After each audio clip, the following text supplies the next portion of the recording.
கடவுள் ஒரு கதவை முன்னா ஒரு கதவை திறப்பாருன்னு சொல்லுவாங்க. ஆனால் என் வாழ்க்கையில் இன்னும் எல்லா கதவுகளும் அடைக்கப்பட்டு தான் இருக்குது. இன்னும் ஒரு கதவு கூட திறக்கப்படலை. எவ்வளோதான் முயற்சி செஞ்சாலும் சரி, வெற்றின்னு காதால் கேட்க மட்டும்தான் முடியுது. வெற்றியை இன்னும் நான் அடையவே இல்லை. சந்தோஷமான வாழ்க்கைன்னு சொல்கிறாங்க, கேள்விதான் பட்டிருக்கேன். சந்தோஷமான வாழ்க்கைன்னா என்ன, இதை எப்படி வாழ்வாங்க அப்படின்னு மனசில் ஒரு ஏக்கமும் இருக்கும்.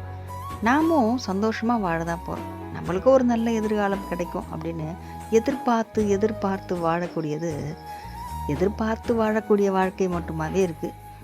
நம்ம சந்தோஷன்றது இது வரைக்கும் கிடைக்கல.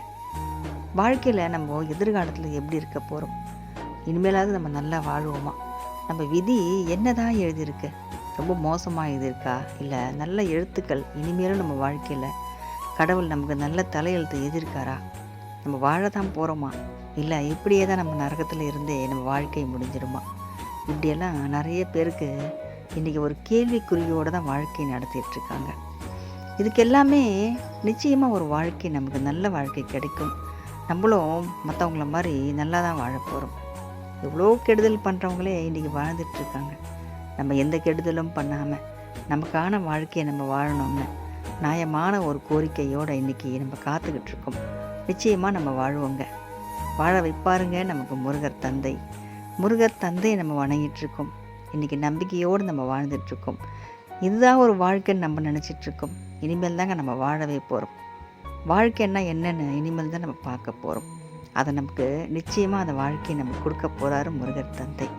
அதனால் நம்ம இனிமேல் வாழ்க்கை கிடைக்குமா, நம்ம வாழ்க்கை மாறுமான்னு எதிர்பார்ப்புகளை விட நிச்சயமாக வாழ்க்கை மாறும்னு நம்பிக்கையோடு நம்ம முருகர் தந்தையை வணங்குவோங்க.